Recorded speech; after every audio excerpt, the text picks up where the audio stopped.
多分6本とか7本ぐらいで強度高めでやる。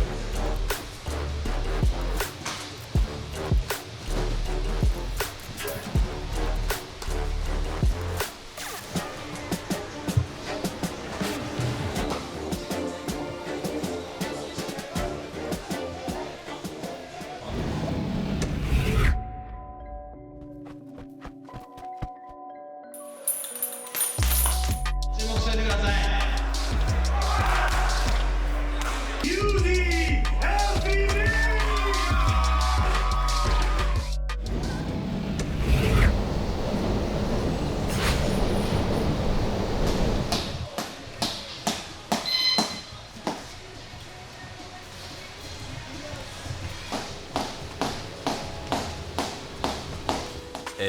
今日は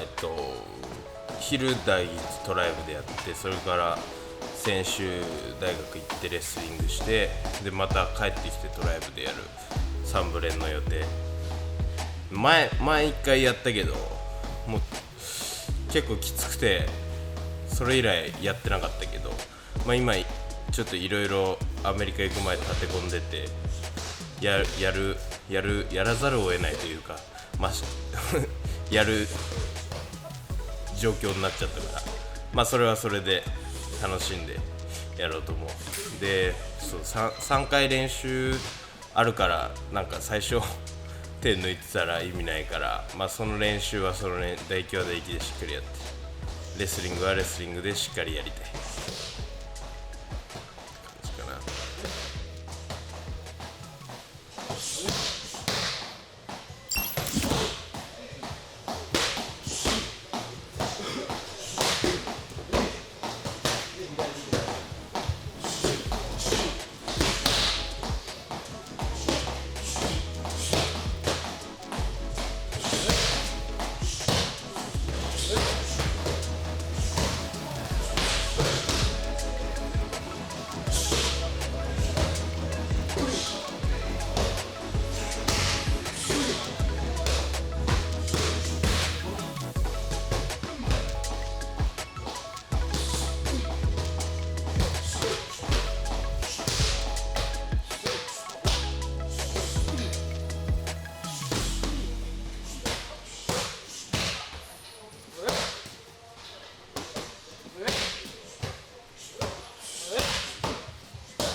打撃の練習、特に火曜日は最初ミットやってからスパっ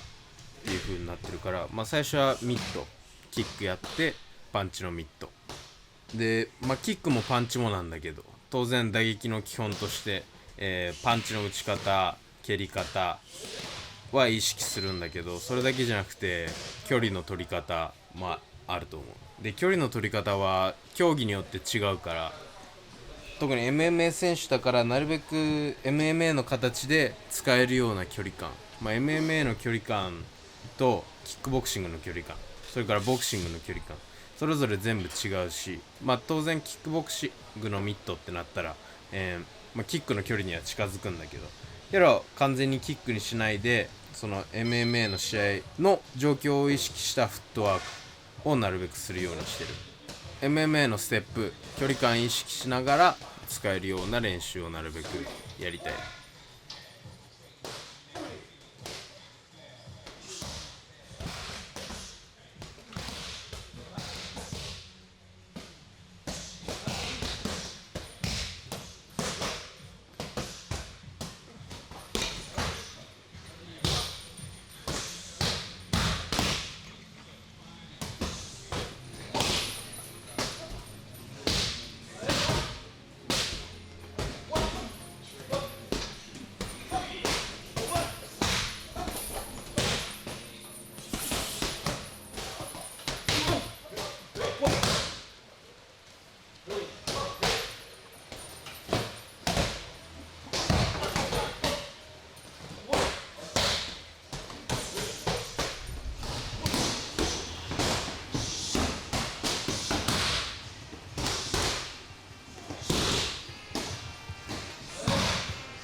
その時の気分によっても多分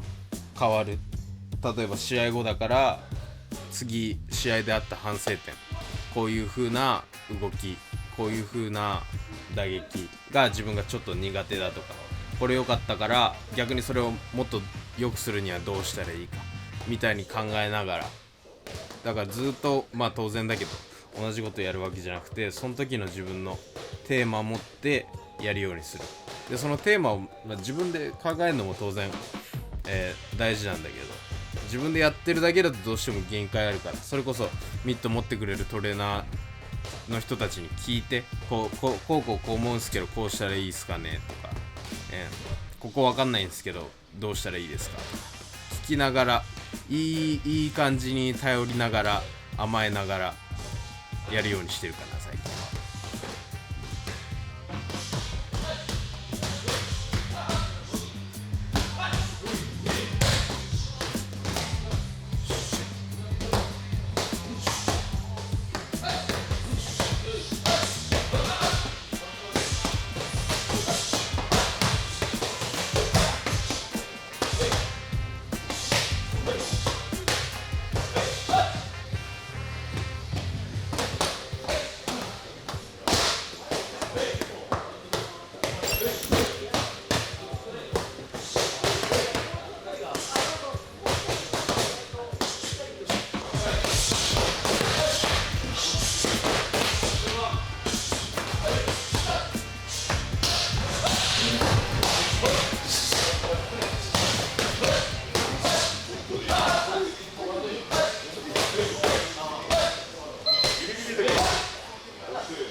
長くミット持ってもらってると、その2人の間で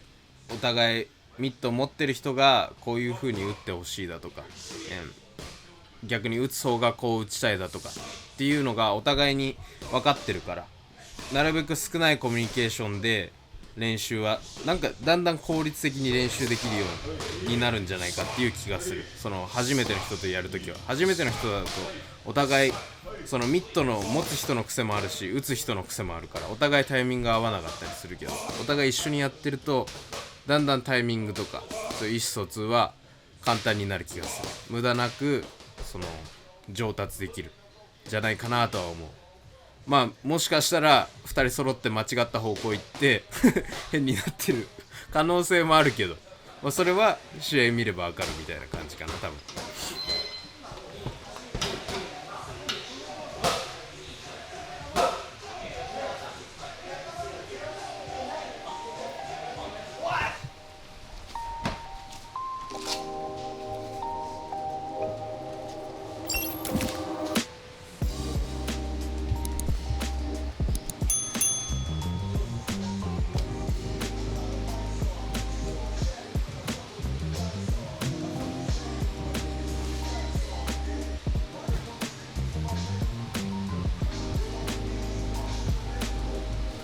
ミット打ちお疲れ。えミット打ちお疲れ。次は何やる？次はスパ。この時間はだいたい本数少なくていつもよりちょっと激しく、そんな強くはやんないけど多分6本とか7本ぐらいで強度高めでやる。強度高めだ。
で火曜日のプロ練は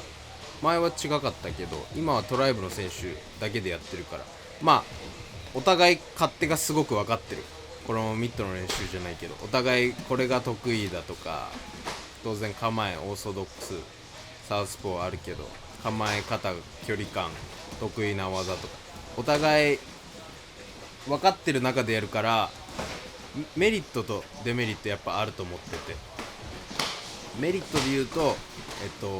自分の試したいことは割と試しやすい気がする。自分がこうした時にこの相手だったらこう動くっていうのが大体もう頭で分かってるから、練習する前に今日これ試したいあれ試したいっていうのがあったら割と試しやすい。そこは相手の自分がこうした時の反応パターンっていうのがもうすでに学習されてるものだから、それはすごい分かりやすい。デメリットで言うと同じ相手とばっかやってるから、さらに同じジムだと大体みんな同じ反応になるから、みんな同じその打撃なら打撃の理屈を共有しながらやってるから、相手がどう反応するかっていうのは大体分かっちゃうから、他でやった時に試合とか他の相手とやった時にあこうやってもこう反応してくれない相手だと、例えばトライブだったらトライブ理論っていうのが仮にあったとして、他の理論を持ってる人とやった時にあこれが通用しなかったっていうのもあるから、お互いやるときは細かいこと試しやすいかもしれないけど、細かいことばっか意識いってそもそも全く違う反応してくる相手だとかのこともちょっと頭に入れながらやんないと。だからずーっと同じ相手とばっかやるんじゃなくて、たまにはその違うジムに行ったり、違うこの後アメリカ行くけど、アメリカだったらそういういろんな国の人もいるし、いろんなリアクションがあるっていうのを頭に入れた状態でさらに練習すると、よりクオリティの高いものも作れるし、バリエーションのあるものも作れるんじゃないかなとは思う。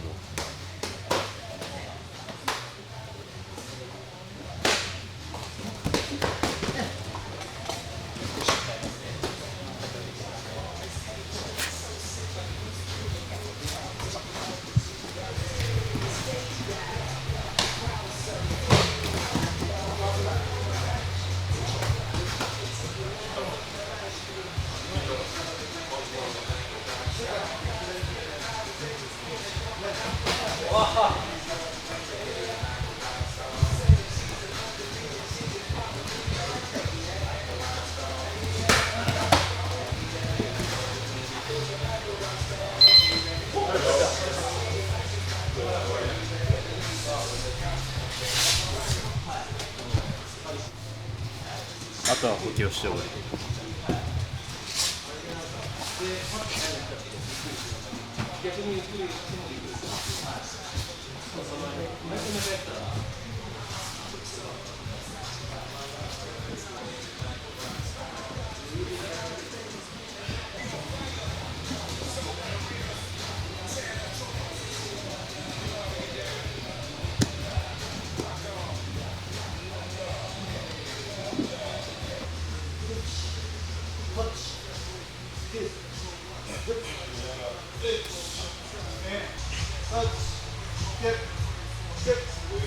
1、2、3、4、5、6、7、8、9、10。